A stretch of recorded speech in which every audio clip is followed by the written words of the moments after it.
Who is Kuriakos? A fictional story. തൊപ്പി കൊച്ചിയിൽ പുതുതായി ഒരു വീട് വാങ്ങാൻ തീരുമാനിക്കുന്നു. ശേഷം ആ വീടിനടുത്തുള്ള നാട്ടുകാരോടുമായി ആ വീടിനെ പറ്റി അന്വേഷിക്കുന്നു. അപ്പോൾ നാട്ടുകാർ പറയും, ആ വീടിന്റെ പരിസരത്ത് രാത്രിയിൽ ആരൊക്കെയോ വന്ന് അവിടെയുള്ള ചുമരിലൊക്കെ ചില ചിത്രങ്ങൾ വരച്ചിടാറുണ്ടെന്നൊക്കെ. പക്ഷെ അതൊന്നും വകവെക്കാതെ തൊപ്പി ആ വീട് വാങ്ങാൻ തയ്യാറാവുന്നു. അങ്ങനെ തൊപ്പി ആ വീട് വാങ്ങി തൊപ്പിയുടെ ഗ്യാങ്ങിനെയും കൂട്ടി ആ വീട്ടിലേക്ക് താമസം തുടങ്ങുന്നു. അവിടെ നിന്ന് തൊപ്പി സാധാരണ പോലെ ലൈവൊക്കെ ചെയ്ത് അടിപൊളിയായി താമസിച്ചു കൂടുന്നു. അങ്ങനെ ഇരിക്കെ ഒരു നാൾ തൊപ്പിയും അവന്റെ ഗ്യാങ്ങുമായി പുറത്തു പോകുമ്പോഴാണ് വഴിയരികിൽ ഒരു ചെറുപ്പക്കാരൻ സിപ്പപ്പ് കുടിച്ചിരിക്കുന്നത് ശ്രദ്ധിക്കുന്നത്. പിന്നീട് പല തവണയാ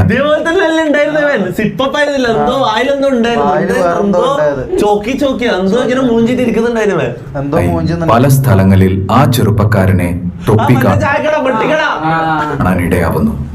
അങ്ങനെ ഇരിക്കെ ഒരു ദിവസം തൊപ്പി ലൈവ് ചെയ്യുന്നതിന്റെ ഇടയിൽ വീട്ടിലെ കാളിംഗ് ബെൽ ശബ്ദം കേൾക്കുന്നു. വാതിൽ തുറന്നു നോക്കിയപ്പോൾ ആ ചെറുപ്പക്കാരൻ തന്റെ വീട്ടിൽ വന്നിരിക്കുന്നു.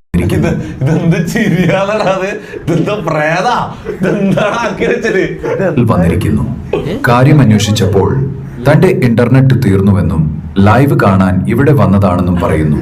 അന്ന് അവർ തമ്മിൽ പരിചയപ്പെടുകയും അവന്റെ പേര് കുറിയാക്കോസ് ആണെന്നും പറയുന്നു. ശേഷം അവൻ വീട്ടിലേക്ക് വരുന്നത് പതിവാകുന്നു.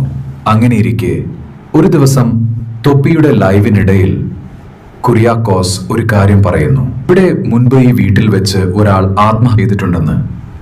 തൊപ്പി ആദ്യം അത് കേട്ടപ്പോൾ ഒന്ന് ഞെട്ടിയെങ്കിലും പിന്നീട് അത് തമാശയായി എടുത്ത് ഇനി കുറിയാക്കോസ് ആണോ ആ ആത്മഹത്യ ചെയ്തതെന്നും ഇപ്പോൾ ഇവിടെ പ്രേതമായി വന്നതാണോ എന്നൊക്കെ പറയുന്നു. ശരിക്കും ആരാണ് ഈ കുറിയാക്കോസ്? മുൻപ് ഇതേ വീട്ടിൽ താമസിച്ചിരുന്ന ഒരു യൂട്യൂബർ ആവാൻ ആഗ്രഹിച്ചു നടന്ന ഒരാളായിരുന്നു കുറിയാക്കോസ്.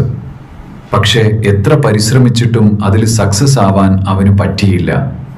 നാട്ടുകാരും കൂടെയുള്ളവരും ഒക്കെ അവനെ പരിഹസിക്കുകയും കുറ്റപ്പെടുത്തുകയും ചെയ്തു. ആ അവഗണന സഹിക്കാൻ വയ്യാതെ അവൻ അവന്റെ ജീവിതം ഒടുക്കുന്നു. പിന്നീട് അവനൊരു പ്രേതമായി വന്ന് ആ വീടിന് ചുറ്റി പറ്റി നടക്കുകയായിരുന്നു കുറിയാക്കോസ്. അവിടേക്കാണ് തൊപ്പിയുടെ വരവ്. പിന്നീട് തനിക്ക് നേടാൻ പറ്റാത്തത് തൊപ്പി നേടുന്നത് കണ്ട് അതിൽ സന്തോഷം കണ്ടെത്തി അവരിൽ ഒരാളായി, അവരുടെ ഗ്യാങ്ങിലെ ഒരാളായി സന്തോഷത്തോടെ ചില്ലായി നടക്കുന്നു.